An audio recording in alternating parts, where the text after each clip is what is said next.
अस्सलाम वालेकुम। सेठी से सवाल के साथ मैं हूँ सैयदा आयशा नाज, मेरे साथ मौजूद है नजम सेठी साहब। अस्सलाम वालेकुम।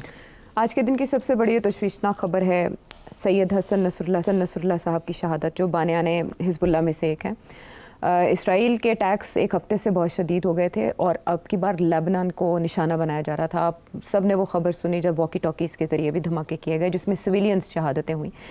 हमने देखा ईरान भी अटैक्स के बाद उस तरह से रिटेलिएट नहीं कर सका और लेबनान की तरफ से भी ज़रा हिज़्बुल्लाह भी उस तरह से हमें ताकतवर दिखाई नहीं दी जिस तरह से इसराइल ने आगे बढ़कर हमले किए। अब हिज़्बुल्लाह के जो सीनियर रहनुमा है नईम कासिम, उन्हें अबूरी सरबराह मुकर्रर कर दिया गया है और कहा जा रहा है कि हसन नसरुल्लाह साहब के जो कज़न हैं हाशिम सफ़ीउद्दीन, वो भी टारगेट बनाने की कोशिश की गई लेकिन वो महफूज रहे हैं इस हमले में, वो सरबराह हो सकते हैं। दूसरी तरफ जो ईरानी सुप्रीम लीडर अली ख़ामेनेई हैं वो ये मैसेज भिजवा रहे हैं कि तमाम इलाकाई मज़ाहमती क़ुव्वतें हिज़्बुल्लाह के साथ खड़ी होंगी। सवाल यहाँ ये पैदा होता है कि इस्राएली आर्मी चीफ़ का ये कहना है कि ये हमारा आखिरी हमला नहीं है, हमारे पास और भी बहुत से ऑप्शंस मौजूद हैं जो एक के बाद एक सामने आएंगे और हम टारगेट करेंगे। ईरान की खामोशी ने या ईरान, आपने ये तबसरा किया था कि ईरान अभी रिस्पांस नहीं देगा जब ईरान में इस्माइल हनिया साहब को निशाना बनाया गया। क्या ईरान की जानिब से रिटेलिएशन में ताख़ीर ने हल्लाशेरी दी इसराइल को, और अब आपके ख़्याल में क्या ये ईरान को ट्रैप करने का कोई मंसूबा है? इस तरह से टारगेट करना हिज़्बुल्लाह के सरबराह को कितना बड़ा नुकसान समझते हैं आप इसको? जी बिल्कुल दुरुस्त सवाल है। ईरान को इन्वॉल्व करने में इन बिगर वॉर, वो तो इसराइल का ऑब्जेक्टिव काफ़ी अरसे से है कि किसी तरीके के साथ ईरान को उस लेवल पे प्रोवोकेशन की जाए कि वो एक्सक्यूज़ मिल जाए इसराइल को कि उसको अटैक करे, और स्पेशली न्यूक्लियर इंस्टॉलेशंस, जो कि अमेरिका का भी ऑब्जेक्टिव है कि न्यूक्लियर इंस्टॉलेशंस को नॉकआउट किया जाए। तो मगर ईरान इतना प्रोवोक नहीं हुआ जी। और ये आपका तज़िया भी है, ये सही कह रही हैं आप कि लोग यही कह रहे हैं कि वो चाहते हैं कि ईरान प्रोवोक हो के और कोई एक्सटेंड करे रेजिस्टेंस, फिर इसराइल अटैक करे ईरान को। अब इसराइल की तरफ से 2-3 पैगाम दिए गए हैं। एक का जिक्र अभी आपने किया कि वो कहते हैं कि हम और भी अटैक्स करेंगे जी। दूसरी ये कि जो यूनाइटेड नेशंस में नेतन्याहू साहब ने कहा है कि हमारे पास ऐसे हथियार भी हैं कि हम हर कोने में पहुंच सकते हैं, ईरान की हर जगह पहुंच सकते हैं। और तीसरी बात ये जो नसरुल्लाह को असैसिनेट किया है जी, इसके साथ ये वाज़ेह हो गया कि वो जो सारी टैक्टिक्स थे हिज़्बुल्लाह के कि अंडरग्राउंड बंकर्स जी, उनको उन्होंने बंकर ब्रेकिंग बॉम्ब्स के साथ तोड़ दिया जी। बंकर बस्टर, बंकर बस्टर्स ये अमेरिका के पास है जी। ये इल्ज़ाम भी लगाया गया है ईरान की तरफ से, ये अमेरिका ने सप्लाई किए हैं उनको। हाँ, लेकिन ईरानी सदर कह रहे हैं हमें पता ही नहीं है। नहीं, जाहिर है वो क्या कहे, हमें पता है तो फिर चुप कर जाए उसके बाद। वो तो इस वक्त बड़े मुश्किलात का सामना है जो बाइडन कि एक तरफ जो बाइडन कहता है कि जी हमने एंथनी ब्लिंकन जो कि उनका सेक्रेटरी है उसने 11 चक्कर लगाए हैं मिडल ईस्ट के जी, इसी कोशिश में कि किसी तरीके के साथ कोई सीज़ फायर हो और जंग ख़त्म हो। एक तरफ तो ये वो दिखाना चाहते हैं जी। दूसरी तरफ जो फंडिंग हो रही है इसराइल की, कांग्रेस सपोर्ट जो मिल रही है अमेरिकन कांग्रेस से और अमेरिकन की जो अंदर जो इसराइल की जो लॉबी है उनकी तरफ से जो पैसे मिल रहे हैं और हिमायत मिल रही है, वो एक अलग बात है। तो इसलिए नेतन्याहू को तो कोई किसी किस्म की परेशानी नहीं है, he has the full support, जो इफ़ेक्टिव सपोर्ट। अब और जब भी कोई इशू बनता है तो अमेरिकन जो है वो वीटो इस्तेमाल करके रेजोल्यूशंस को ख़त्म कर देते हैं जी। अच्छा, अब मैं समझता हूँ कि इसराइल की ये बड़ी सोची समझी ये स्ट्रैटेजी है कि हिज़्बुल्लाह को न्यूट्रलाइज किया जाए। अच्छा। अब मैं आपको बताऊं क्यों। देखिए, हिज़्बुल्लाह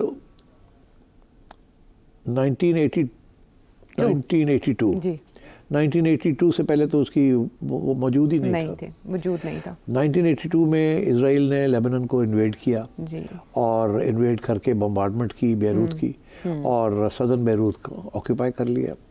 और उसके बाद उस वक़्त जो क्रिश्चियन फलांश थे वो भी इसराइल के साथ मिल गए और काफ़ी तबाही हुई वहाँ।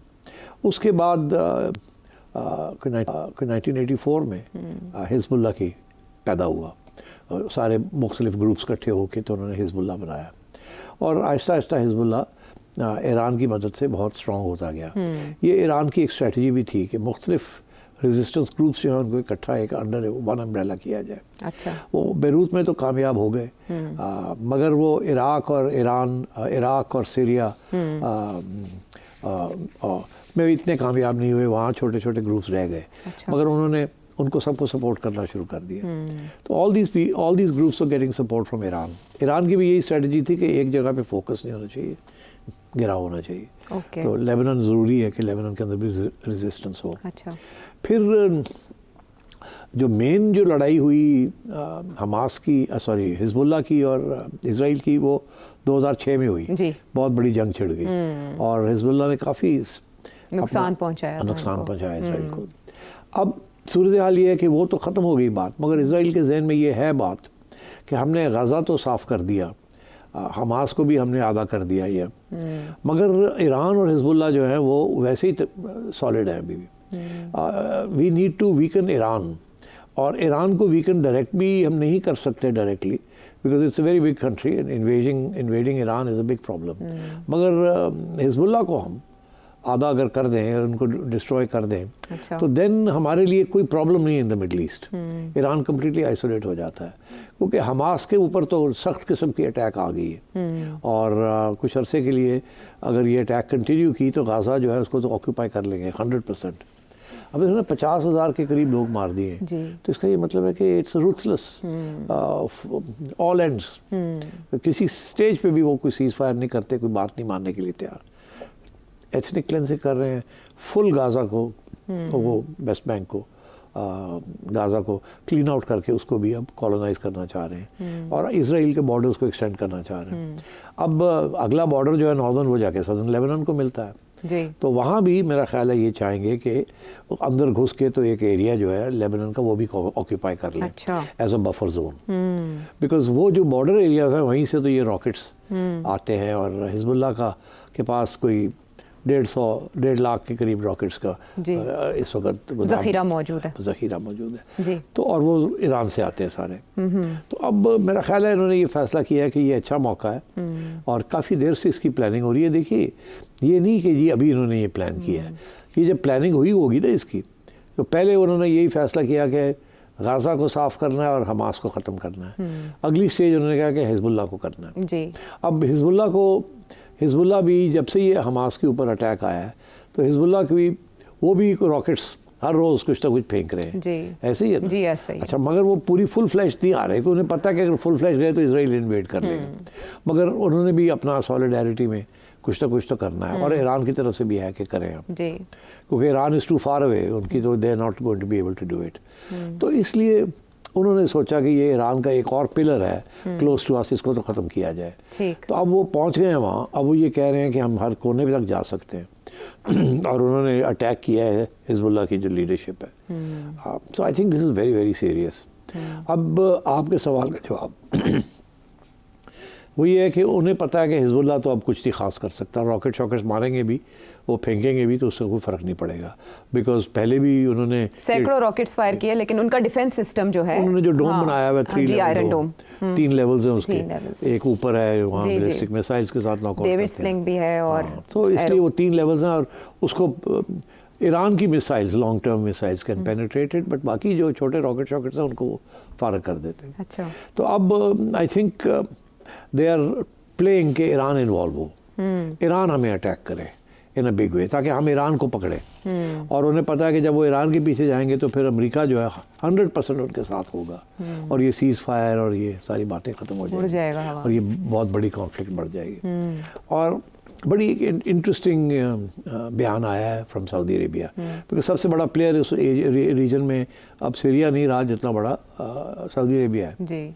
सऊदी अरेबिया की तरफ से जो बयान आया है वो बड़ा इंटरेस्टिंग है। एक तो ये कि हम किसी सूरत में इसराइल को नहीं रिकग्नाइज करेंगे, अच्छा, जब तक ये फ़लस्तीन का मसला हल नहीं होता। पहले वो तैयार हो गए थे, अब कहते हैं कि नहीं, कि जैसे वो पहले तैयार हो गया था रिकग्नाइज करने के लिए अंडर सर्टेन कंडीशंस, फिर आगे और उनको ईरान का तो प्रॉब्लम है ना सऊदीज को, यूएई वालों को भी है। तो they are caught between their sectarianism and leadership of the Islamic world issues, internal issues to Islam, to the world of Islam, or as compared to the issues with the Western world. Saudi Arabia, UAE, बड़े tied है, they're tied into the Western network, whether it is economy or society. अब देखिए ना Saudi Arabia में भी जो reforms हो रहे हैं, वेस्टर्नाइज कर रहे हैं ना जी, मॉडर्नाइज की जगह पे वेस्टर्नाइज हो रहा है। बीचेस बनेंगी, ये होगा, वो होगा, टूरिज्म होगी। तो टूरिज्म तुम्हारी मेरी तो नहीं होगी ना, टूरिज्म तो अमेरिकन टूरिस्ट की होगी, वेस्टर्न टूरिस्ट की होगी। वहाँ गैम्बलिंग कैसीनोज बनेंगे, वहाँ बीचेस बनेंगी, and so on and so forth. So they are tied to that. तो इसलिए मेरा ख्याल है कि अब रह गया सिर्फ ईरान। अगर वो हिजबुल्लाह को डेसिमेट कर देते हैं या डिग्रेड कर देते हैं, डेसिमेट तो बड़ा मुश्किल है अवामी तंजीमों को, मगर डिग्रेड करना, तो देन उनकी ये मेरा ख्याल ख्वाहिश है कि ईरान प्रोवोक हो जाए। अच्छा, अब आप देखिए ईरान के ऊपर कितना मसला है। एक तो वो चाहते हैं कि ईरान अगर प्रोवोक होता है तो फिर इजराइल अटैक करता है तो वो ईरान को डिफीट तो होगी एट द टैक्टिकल लेवल जी, जिसके साथ शायद ईरान के अंदर गवर्नमेंट चेंज हो जाए या अंदरों से इनकलाबी काउंटर रेवोल्यूशन या काउंटर द इस्लामिक रेजीम, क्योंकि सारा वक्त वो तो उकसाते रहते हैं ना वहाँ। हाँ, लावा पकता है। हाँ, लावा ये अमेरिकन पकाते रहते हैं। तो वो शायद इंतजार ये है कि रेजीम चेंज हो जाए, और वो जो काफ़ी अरसे से ट्राई कर रहे हैं कि जी किसी तरीके के साथ ये इस्लामिक रेजीम ख़त्म हो यहाँ। तो वो हो सकता है कि वॉर कैन प्रेसिपिटेट दैट। मतलब ये है कि वो एक ट्रिगर बन सकता है। वॉर होता है ऐसी ख़तरनाक चीज़ है कि जो हारता है ना वहाँ फिर तब्दीली आ जाती है, वो किसी न किसी किस्म की रेजीम चेंज हो जाती है। अच्छा। जहाँ जो मुल्क में, जिस मुल्क में भी आप कोई जंग हारते हैं ना, तो आपकी फ़ौज और आपकी जो रेजीम होती है वो पीछे हट जाती है और फिर एक नया सिलसिला शुरू हो जाता है। तो ये रेजीम चेंज ईरान में इज़ अ परफेक्ट फार्मूला, क्योंकि वैसे भी कोई थोड़ी बहुत डिसएंचांटमेंट है वहाँ, कुछ लोग खुश नहीं हैं जिस किस्म के हालात हैं वहाँ, बड़ी तंगी है, बड़ी इन्फ्लेशन है and so on, because sanctions लगे हुए हैं सारे और लड़ाई झगड़े चल रहे हैं। ये जो नए साहब जो प्रेसिडेंट बने हैं ईरान के, उनकी तो यही कोशिश थी कि वेस्ट के साथ फिर बातचीत शुरू की जाए और तसल्ली दी जाए कि हमारा न्यूक्लियर प्रोग्राम हम नहीं कर रहे एंड सो ऑन, कोई कॉम्प्रोमाइज़ की जाए। मगर अब देखिए ना कि उनके भी हाथ पाँव कट गए बाय ऑल दिस, वो भी कमज़ोर हो गए। अब वो उनका जो बात है वहाँ सुनने के लिए हार्ड लाइनर्स तैयार नहीं होंगे। तो वो जो कोशिश करने वाले थे कि किसी किस्म की कॉम्प्रोमाइज़ हो जाए, उनको भी फारग कर दिया बाय दिस इजरायली इनकर्जन। तो माय सेंस इज़ के Iran is in very serious trouble. Israel is not in trouble, America is not in trouble, Iran is in trouble. Iran इसलिए इन ट्रबल में है कि अगर वो कुछ रेजिस्ट करते हैं, कुछ प्रोवोक और करते हैं, लड़ते हैं, मिसाइल्स मारना शुरू कर देते हैं, तो that will give Israel the excuse to do what they want to do. एक, और अगर नहीं करते तो मुल्क के अंदर बेचैनी होगी कि यार we are being insulted, we are being dishonoured, हम क्या, हमें क्या हो गया।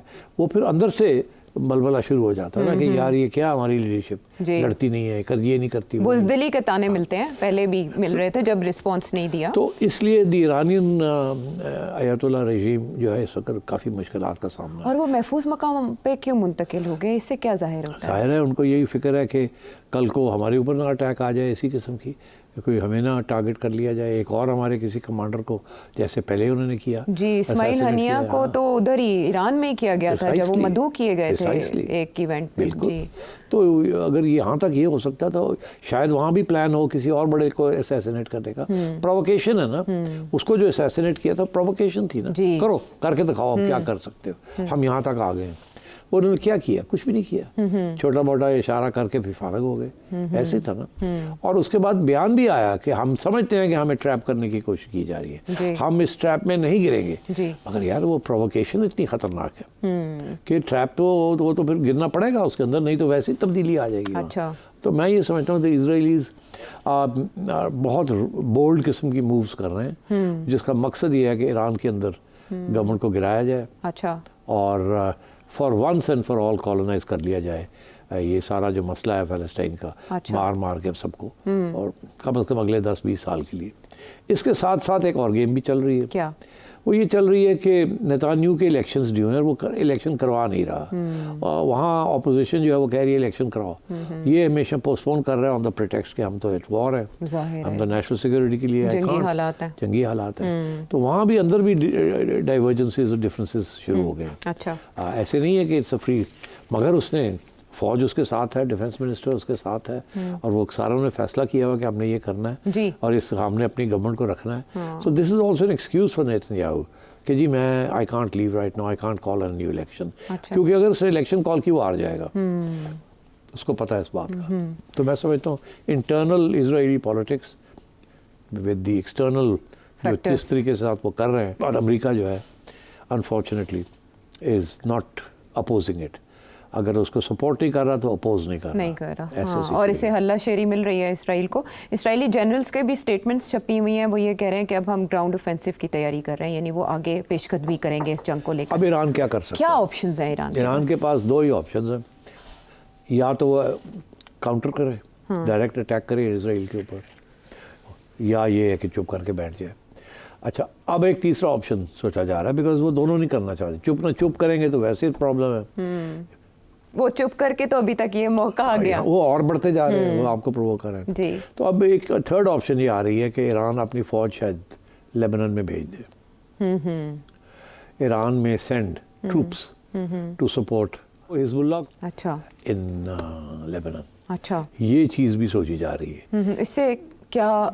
इससे ये कि एक तो हमास को काफ़ी मॉरल सपोर्ट मिलेगा, अच्छा, और अगर इजराइल सोच रहा है सदर्न लेबनान को इन्वेड करने का और वहाँ एक्चुअली कन्वेंशनल वॉर भी हो सकती है। अच्छा। Iranian forces can fight. Okay, और फिर जब अगर ऐसी सूरत हाल होती है तो ईरानियन सपोर्ट ग्रुप्स जो हैं, जो प्रॉक्सीज हैं, ये सीरिया में और इराक में, they can be called also.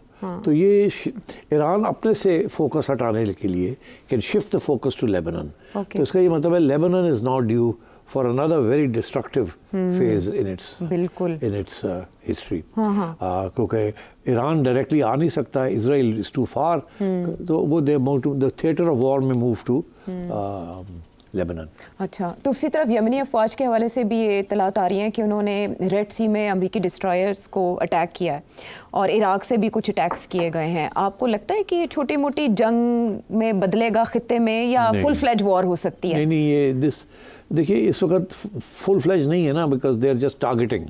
दूसरी तरफ से कुछ नहीं हो रहा जी, तो फुल फ्लेज वॉर तो नहीं है, लेकिन but it can become a full fledge war in the theatre of Lebanon. अगर ईरान जो है डिसाइड्स के मैंने इधर से करना है, मैंने डायरेक्ट नहीं कन्फ्रंट करना हो, तो I think that is way we are. दुनिया जो है इस वक्त, वेस्टर्न वर्ल्ड जो है वो लड़ने के लिए, इसराइल के साथ लड़ाई करने के लिए तैयार नहीं है।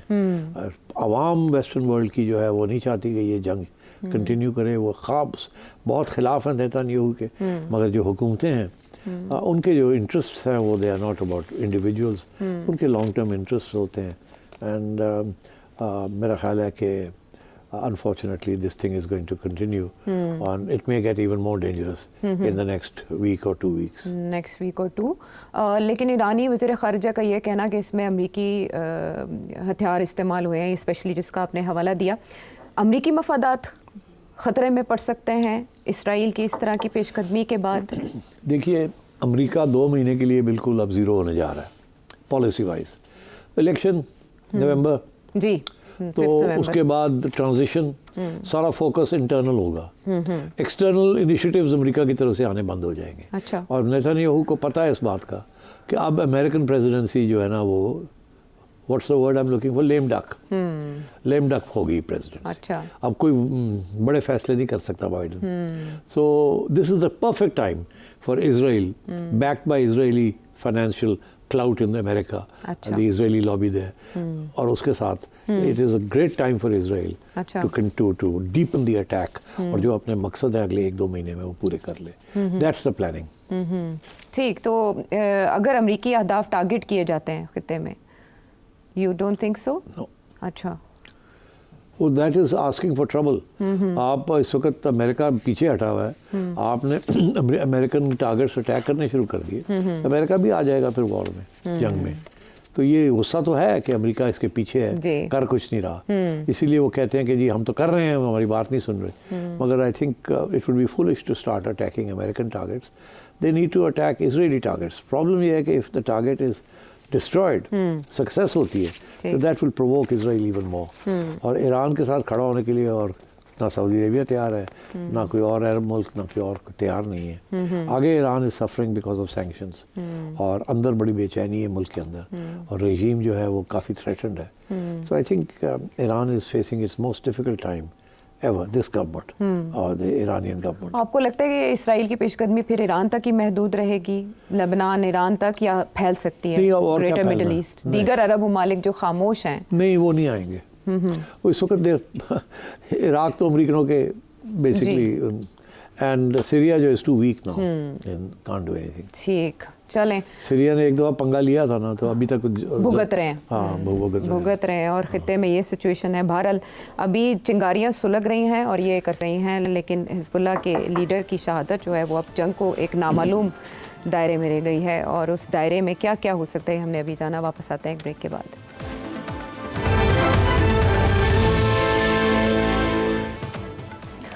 शो में साथ देने का शुक्रिया। और अब आते हैं अपने मुल्की मामलात की तरफ वापस, जिसमें है हलचल इमरान खान साहब के ऐलानात की वजह से, उनके बयानात की वजह से। जितना मसाला मीडिया में बिकता है वो सब उनके बयानात की वजह से होता है। जितनी एंटरटेनमेंट मिलती है, इंटरेस्ट पैदा होता है। वो यूं कि लाहौर का जलसा हुआ, उससे पहले 8 सितंबर को अली अमीन गंडापुर साहब ने इस्लामाबाद में जलसा करते हुए 15 दिन में कहा था कि वो अपने लीडर को छुड़वा लेंगे। अब 20 दिन हो गए आज, लेकिन ऐसे में आज उन्होंने पिंडी एहतजाज की कॉल दी हुई थी। लाहौर में जलसे के बाद मियाँ वाली का नाम लिया गया, और मियाँ वाली के बाद कहा गया कि पिंडी में करेंगे जलसा, लेकिन पिंडी में फिर उसे एहतजाज में बदल दिया गया।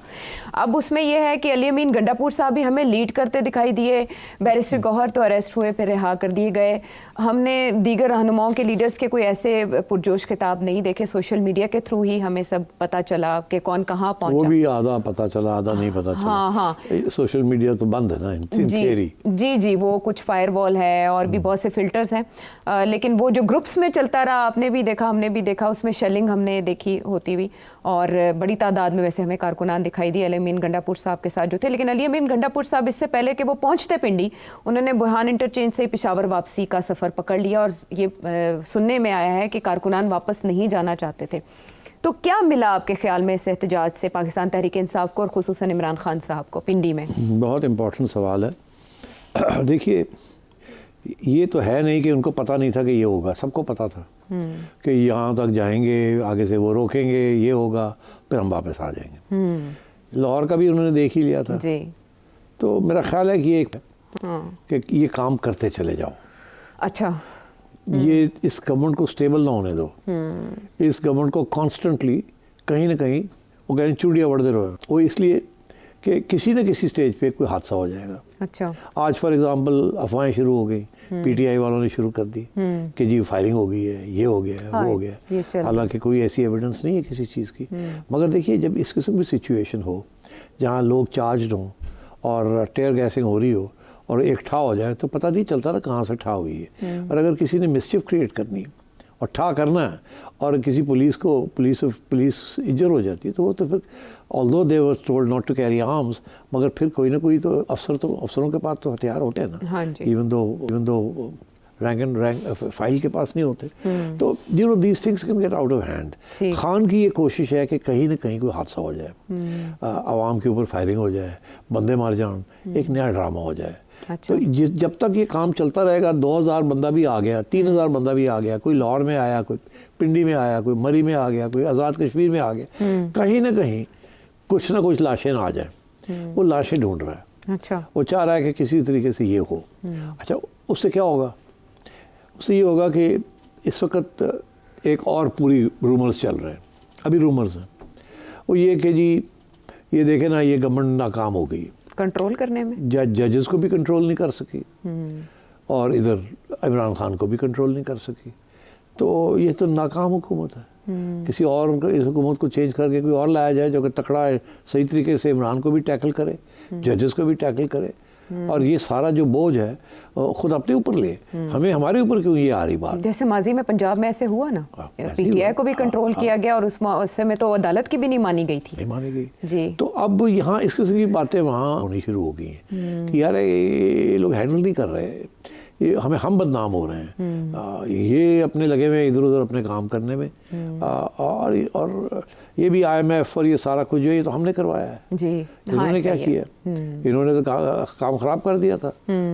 हमने अपना बंदा लेके आए हैं और उसने फिर जाके किया है, और SIFC ने किया है और मैंने किया है। जी जी। अब मैंने वाली बात भी आप डिस्कस कर लेते हैं कि मैं क्या कर रहा हूँ या क्रेडिट कौन ले रहा है और कौन नहीं ले रहा जो कामयाबी हुई है। जी जी बिल्कुल। वो भी अगले दौर से बात कर लेते हैं उसकी। हाँ, सब तो अब बात ये है कि तो ये सारी चीज़ें चल रही हैं साथ साथ कि क्या ये गवर्नमेंट रहेगी कि नहीं। कल भी आपने पूछा था, मैंने कहा रहेगी, मगर मैंने आपको बताया था कि मसले क्या हैं, और अगर ये कॉन्स्टिट्यूशनल अमेंडमेंट पास ना कर सके तो फिर इल्ज़ाम भी लगेगा आप तो मौलाना को भी नहीं साथ लेके चल सके। तो उससे बेहतर है हम ऐसे लोग ले आएँ जो ये सारा काम कर लेंगे, तो आपकी क्या ज़रूरत है। ठीक है ना। तो ये मेरा ख्याल है इस किस्म की बातें शुरू हो गई हैं, और इमरान खान की स्ट्रेटजी बड़ी इंटरेस्टिंग मुझे अब जाके समझ आ रही है कि इसका एक और पहलू भी है जिसको मैंने पहले कंसिडर नहीं किया। पहले मेरी कंसिडरेशन ये थी कि वो चाहते हैं कि बदनामी तो सारी खैर हो फौज की, मगर उनके अंदर भी कोई बेचैनी को एक्सप्लॉइट करने की कोशिश की। अब उनको समझ आ गई खान साहब को कि अंदर से कुछ नहीं होना। अच्छा, पक्के नहीं हो, डिसिप्लिन इज सॉलिड एंड कोई ऐसी बात नहीं है, and the chief has got his strong hand, he is solid. अब खान साहब ने सोचा फिर उनकी करिए। अब उन्होंने सोचा कि डेड बॉडीज अप्रोच। अच्छा, पहले ये था ना कि वो अटैक करो इंस्टीट्यूशंस और वहाँ बेचैनी क्रिएट करो और रिटायर्ड लोगों को साथ लेके चलो। अब वो स्ट्रेटजी छोड़ दी, लगता है कि वो नहीं हो सकता कामयाब, अंदर से कुछ नहीं होगा। अच्छा, अब ये है कि चलो फिर एक गवर्नमेंट गिराओ। क्यों गवर्नमेंट गिराएंगे तो किसको लाएंगे, प्रॉब्लम बन जाएगी ना। It's not easy. तो एक तरफ जैसे Israel is trying to provoke Iran, मैं समझता हूँ कि खान साहब इज ट्राइंग टू प्रोवोक कि आप टेक ओवर करें, आ जाओ। वो एटीट्यूड ये कि जी असी तो already we are under fire, मैं तो जेल में हूँ, मेरे साथ क्या हो सकता है। और ठीक है ना, जो वो तो अभी करना चाहे तो कर सकते हैं। तो अभी सबसे बड़ा नुकसान तो इनका होगा, मईशत भी बह जाएगी एक दफ़ा, फिर दुनिया भी पीछे हट जाएगी। ठीक, they'll get into trouble, then they won't be able to manage anything। और नून लीग भी एलिनेट हो जाएगी जी, फिर वो भी साथ नहीं देगी। तो ये फिर आइसोलेट हो जाएंगे।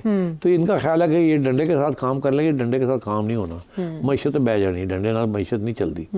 तो खान साहब की मुझे ऐसे लगता है कि ही इज ट्राइंग कि अगर वहाँ नहीं कुछ हो सका, अंदर नहीं गड़बड़ करा सका, तो वो चाह रहा है कि ये जो गवर्नमेंट है शहबाज शरीफ साहब की, इसको तोड़ा जाए। लॉ एंड ऑर्डर के जरिए, लॉ एंड ऑर्डर क्रिएट करके इनकी नाकामी शो करके, अच्छा, और अमेंडमेंट रोक के और ये कर के और इनको निकाला जाए। तो फिर क्या करेंगे, ये खुद आएंगे या कोई और किसी को लेके आएंगे। किसी और को लेके आएंगे तो वो तो फिर वो भी नहीं चलेगा ना, बिकॉज इस वक्त एक पार्टनर है जो जैसे भी है, वोट तो पड़ा ना, फिर भी सीटें शायद उतनी ना मिली हों मगर वोट तो है ना इनका। तो अब पीछे कौन रह गए, पीपल्स पार्टी रह गई। पीपल्स पार्टी किसके साथ मिलकर हुकूमत करेगी, PTI के साथ। तो मेरा ख्याल है कि खान साहब की स्ट्रेटजी थोड़ी सी चेंज हो गई है। अच्छा, वो अब चाह रहे हैं कि ये गवर्नमेंट की छुट्टी कराओ और उनके लिए एक नया ट्रैप हो जाए। ठीक, यानी जलसों से एहतजाज की तरफ इसलिए आए हैं गवर्नमेंट को, अब वो चाह रहे हैं कि गवर्नमेंट की तरफ से पुलिस करती है। हाँ, पुलिस को स्पॉट पे ले आए, पुलिस गड़बड़ करे, ठाठू हो जाए, बंदे मार जाए, लाशा आ जाए, शोर पै गया। तो अब डायरेक्ट आना जो है ना, आने को तो एक टेक्स 5 मिनट्स। जी, ठीक है। तो इमरान खान साहब की इसके पीछे ये चाल है, लेकिन एक चीज़ ये कि इमरान खान साहब के बगैर जलसे ये एहतजाज कैसे देखते हैं। अली अमीन गंडापुर साहब भी अब क्राउड पुलर है, कोई और फेस नहीं है। क्राउड पुलर क्या, आप देखिए वो उसका ना लाहौर आने का इरादा था सर, ये था कि यहाँ बार बार निकले और टीयर गैसिंग शुरू हो जाए। हाँ, हुई ना। हाँ, यहाँ भी वही हुआ ना। हाँ, वो तो वापस चला गया, पहुंचे ही नहीं पिंडी। हाँ, नहीं पहुंचे। तो वो यही उसकी स्ट्रेटजी है कि इमरान की, कि चीफ मिनिस्टर को बचा के रखना है। ठीक, तू ना उधर जाना तो गिरफ्तार कर लेंगे, तो अपनी प्रोविंस हिच रहा है। अच्छा, ठीक, आओ जाओ निकलो और शोर शराबा पाओ, लोगों को निकालो और कोशिश करो कि कुछ गड़बड़ हो जाएगा। लेकिन हर जगह अली अमीन गंडापुर साहब का ही फेस, वही पोस्टर बोए हैं क्या पाकिस्तान तहरीक इंसाफ के, और कोई नहीं है। काना पहुंचते हैं, बेशक नहीं करते जलसा, लेकिन पहुंचते तो हैं और नारे शारे मारते हैं। इस इमरान खान साहब के बगैर तो फिर पार्टी कुछ नहीं, पार्टी नहीं है ना। अच्छा, तो फिर अब फ्यूचर क्या है? ये बार बार नाकाम। बैरिस्टर साहब तो नहीं, बैरिस्टर गौहर वो इस तरह शोला बयां भी नहीं है जिस तरह अली अमीन गंडापुर है। नो, तो एक ही लीडर है इनके पास, और उसके एब्सेंस में गंडापुर साहब को उन्होंने कहा कि तू शोर शराबा कर, और वो बातें करते हैं ऐसे ऐसे करके, और उसके बाद भाग जाते हैं। अच्छा, ये एक तरह से कारकुन बदजन भी हो रहे हैं, इससे आपको नहीं लगता कि इस तरह की कॉल देने से और एक तफरीक का एलिमेंट सामने आने से पार्टी कमजोर होगी? बात यह है कि he has this KP government जी, केपी गवर्नमेंट बहुत रिसोर्सेज होते हैं, पार्टी पावर में है, 8-10 हज़ार बंदा निकालना कोई प्रॉब्लम नहीं है। अच्छा। और 2-3 हज़ार बंदे को भेज देना पिंडी शिंडी, not a problem. MNAs MPs को ले आओ जी, 2-2 बसां फाड़ ले आओ, अच्छा, ठीक है जी, तो 100 बसां तो वैसे ही हो जाती हैं। 100 बसां का मतलब 5,000 बंदा, 5,000 बंदा लगता है 20,000। अच्छा तो अगर वो शोर शराबा में आ जाए और टेयर गैसिंग हो जाए और गाड़ियाँ टूटनी शुरू हो जाएं, तो then you can imagine anything can happen. ये होती है वो ओकेजन्स जहाँ कुछ भी हो सकता है, और कोशिश इनकी है कि कुछ हो जाए, गलती दूसरी साइड से हो तो हो जाए कुछ। ठीक है, और इसके लिए प्रोवोक किया जाता है बार बार। अब की बार जो ऐलान किया गया वो अब आएंगे तो फिर अडियाला ही जाएंगे, अली अमीन गंडापुर साहब ये कह रहे हैं। बातें करते हैं हाँ, ऐसी बातें जो पसंद आती हैं। हाँ, अब वो करेंगे कि जी हम अडियाला जा रहे हैं, फिर लोग शुरू हो जाएंगे, अच्छा जी अडियाला जा रहे हैं, ठीक है जी। तो वो अडियाला से 2 मील दूर रोकने की कोशिश करेंगे, फिर वहाँ टीयर गैसिंग होगी। मगर एवरी टाइम ये बाहर निकलेंगे ना तो इनके 1-2 हज़ार लोग कम हो जाएंगे, क्योंकि वो पिछली बार का अंजाम देख चुके हैं। और हर दफ़ा इस दफ़ा आपने देखा कि गवर्नमेंट ने गिरफ्तार करके छोड़ दिए लोग, उन्हें पता था कि ये कोई खास आगे नहीं बढ़ेंगे। ये गौर को भी किया और राजा को भी किया, तो छोड़ भी दिया। जी ऐसा ही है। और अब ये इत्तलात है कि बैरिस्टर गौहर ने वज़ीर आला को कहा था कि हमने एहतजाज ख़त्म कर दिया है 7 बजे के करीब। तो ये चल रहा है पार्टी मामलात, पाकिस्तान तहरीक इंसाफ के मामलात, और अब इसके बाद क्या स्ट्रेटजी होती है ये अगली गुफ्तगू में पता चलेगा जो अडियाला जेल में होगी। वापस आते हैं एक ब्रेक के बाद।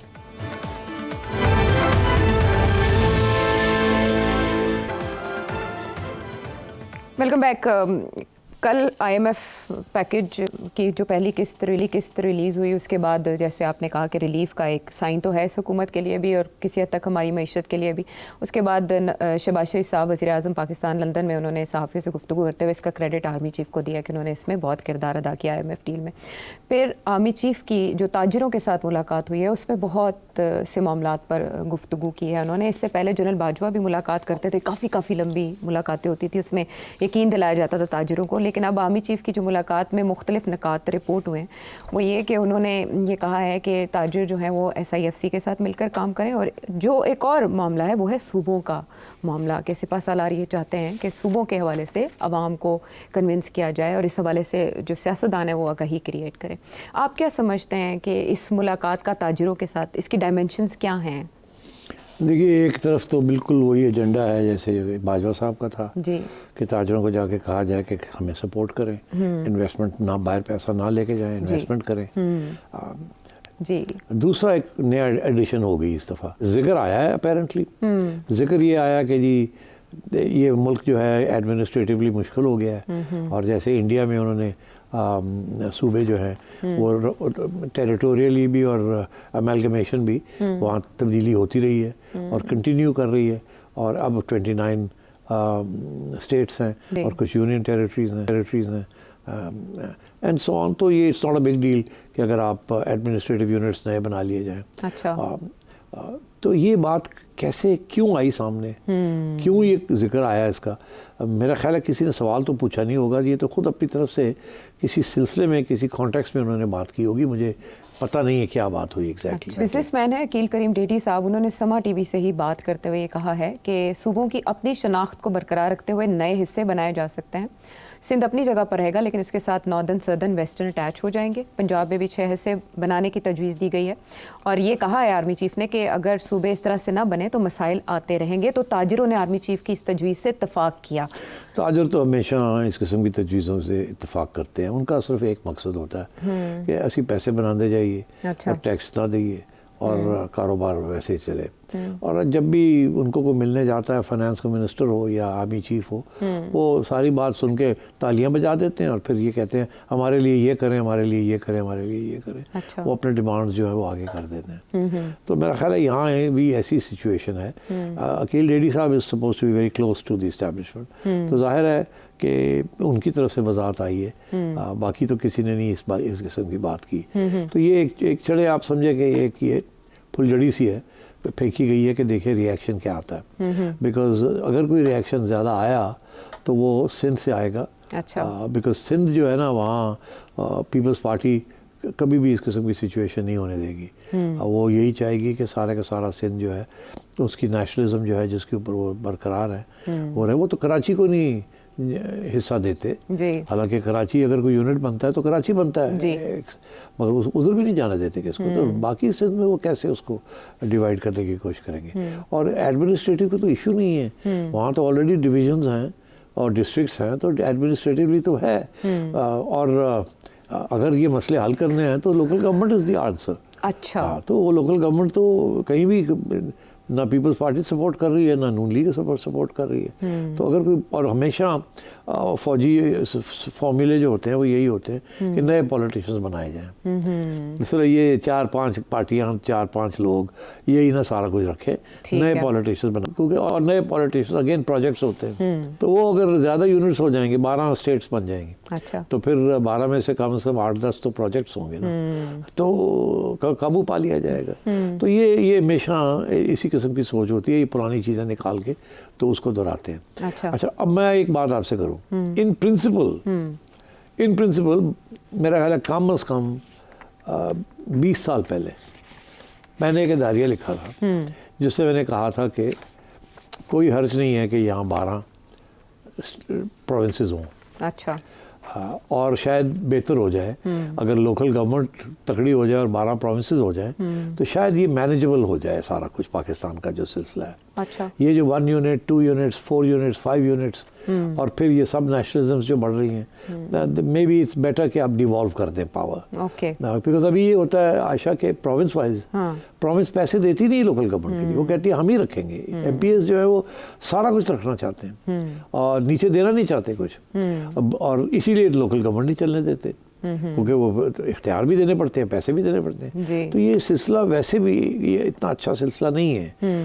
मगर जब ये फौज की तरफ से ऐसा सजेशन आता है तो फिर जैसे ना लोगों के अंटेने खड़े हो जाते हैं। अगर ये खुद बैठ के ये फैसला कर लें सियासतदान कि हमने ये एक नया कंसेंसस क्रिएट करना है, नया चार्टर ऑफ डेमोक्रेसी करना है, हम डिवोल्यूशन करनी है, तो ये बिल्कुल हो सकता है और कोई इशू नहीं बनना चाहिए। अच्छा। मैं समझता हूँ in principle it's a good idea. अच्छा। मगर बात यह है कि जब फौज करती है ये आइडिया प्रपोज, तो सियासतदान ये समझते हैं क्योंकि हम ज़्यादा इफेक्ट होंगे जो बैठे हुए हैं इस वक्त कुर्सियों पे, और ये नए लोग आ जाएंगे और ये नए लोग इनके होंगे और हमारे नहीं होंगे, तो हमारी हम कहाँ जाएंगे, इसलिए ये अपोज करते हैं। तो मैं समझता हूँ कि अगर ये आइडिया एक ऐसी हुकूमत से आता, अभी पीपल्स पार्टी अगर ये ऐसा आइडिया प्रमोट करे तो मैं समझता हूँ मुश्किल हो जाएगा उसको रेजिस्ट करना, क्योंकि सबसे ज़्यादा इफेक्ट तो पीपल्स पार्टी होगी इससे। पंजाब का तो इतना भी इशू नहीं है, वो तो सदर्न पंजाब और 3 पंजाब के तो वैसे ही हिस्से हुए हैं और वो पहले से ही बात चल रही है। जी, वो इमरान खान साहब जब आ रहे थे, आना चाहते तो जनूबी पंजाब सूबा महाज, आपको पता है वो तहरीक बड़ा जोर पकड़ी थी, फिर बैठ गई।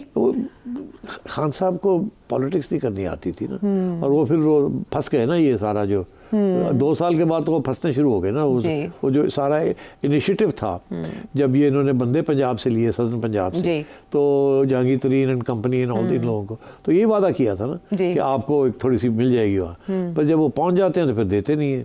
तो मेरा ख्याल है कि अगर पीपल्स पार्टी की तरफ से ये तजवीज़ आती तो इसमें ज़्यादा वजन होना था, बनस्बत इसके कि चीफ की तरफ से आई है तो ऑलरेडी सियासतदान जो हैं वो सस्पिशियस हैं, they will get more suspicious, but in principle having more provinces is a very good idea. अच्छा। Administratively along with local government, federal government should only be looking at foreign policy and economic policy. ठीक। बाकी सब कुछ promises के पास होना चाहिए, और ऐसा ना हो कि प्रोमिसेस जो हैं वो उनमें ऐसी नेशनलिज्म उभरे कि वो आपकी रियासत का जो ढांचा है इस मुल्क का फेडरल उसको मुतासिर करे।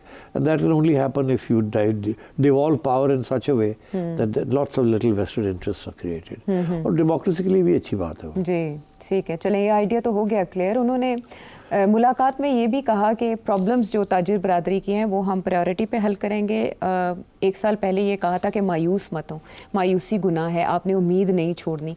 मुआशरे में मायूसी पैदा करने की नाकाम कोशिशों को इज्तिमाई काविशों से शिकस्त दी। ये मायूसी पैदा करने वाले अनासर कौन? नहीं, देखिए, मायूसी तो थी ना, बाजवा साहब भी यही कहते थे कि बिल्कुल ठीक हो जाएगा, आप मायूस ना हो, हेल्प अस, सपोर्ट अस, 6 महीने मुस्बत रिपोर्टिंग करें। हाँ, ये कहा था। तो नहीं हुआ ना, बिकॉज जो पॉलिटिक्स थी वो बड़ी ठीक नहीं थी। बाजवा साहब ने जो पॉलिटिक्स खेली वो ठीक नहीं थी, रिजल्ट इंस्टेबिलिटी रही जी। खान ना IMF के साथ जा सका ना उनके बगैर, और फिर ये सब कुछ ही रुक गया। अच्छा, अब ये है कि इस वक्त की सिचुएशन ये है कि मैसेज तो वही है कि मैं आप साल पहले यही मैसेज थी इनकी कि आप रहें, फिक्र ना करें, सब ठीक हो जाएगा। मीटिंग हुई थी, मगर हाँ। अब वो जो कह रहे हैं वो कह रहे हैं मैंने क्या कहा था, हमने करके दिखाया ना, करके दिखाया। हाँ। IMF आ गई है ना, इंटरेस्ट रेट्स गिर रहे हैं ना, ग्रोथ बढ़ रही है ना, इन्फ्लेशन गिर गई है ना, और बैलेंस ऑफ पेमेंट्स बेहतर हो गया ना, डेट रीशेड्यूलिंग हो गई है ना, हमने कहा था ना कि हम कर लेंगे। तो अब जो है he is on a strong wicket. इन्होंने फास्ट बॉलिंग करके आउट भी कर दिए हैं और अब बैटिंग की तरफ आ गए। अब वो सोच रहे हैं कि मैं कोई लंबी कोई सेंचुरी बनाऊं। कॉन्फिडेंस है ना, कॉन्फिडेंस आ गया। तो अब वो मुस्कुरा के कहते हैं मैंने की क्या सी तुहानू, ठीक, तो उन्होंने आया कि मेरे नाल चलो। I think he is feeling confident, and I think that's what's worrying PTI and many others, कि अगर ये कॉन्फिडेंस आगे जाके इकोनॉमी 4-5 में पहुंच गई तो फिर साडा की होएगा। और इसीलिए शहबाज साहब ने ये कह दिया कि इसमें मेजर एफर्ट जो है वो आर्मी चीफ लंदन में उन्होंने, और वो बाय द वे वो मेजर एफर्ट इज एक ऐसे शख्स को लाना जिसने नेगोशिएट सही तरीके से किया है विद द IMF। ये नहीं कि क्रेडिट गोज टू हिम, और इन्होंने ढूंढा, इन्होंने तो लगाए हुए थे अपने जॉनीज, आपको पता ही वो फेल कर गए। अब नाम नहीं लेंगे नहीं, अभी भी लगे हुए हैं लेकिन कहीं और, प्लीज ठीक है, कोई नाम नहीं लेने इनके जॉनीज के। तो मगर और दूसरी बात ये कि ये जो सऊदी अरेबिया, UAE सब आए हैं, ये तो जाहिर है आर्मी चीफ की तरफ से उनकी, बिकॉज ऑब्वियसली कुछ ऐसी एग्रीमेंट्स या कंसेशंस हुई हैं एक दूसरे के लिए, वो पक्की जगह से होती हैं, वो पक्की जगह से होती है, और कॉन्फिडेंस भी उनका इनमें है, इनका उनमें है। और ये तारीखी एक रिलेशनशिप है बाय द वे, जो कि ज़्यादा लोगों को नहीं पता, but there is a long relationship between the Pakistani military establishment and the kingdoms, बिल्कुल सब है, सिक्योरिटी नेक्सस एक है जी, एंड वो MBS भी उसको रखना चाहता है। तो I think in all fairness credit must be given where it is due. ठीक है, बस इस जुमले के साथ कहने की गुंजाइश बाकी नहीं है। इजाज़त दीजिए अगले प्रोग्राम तक।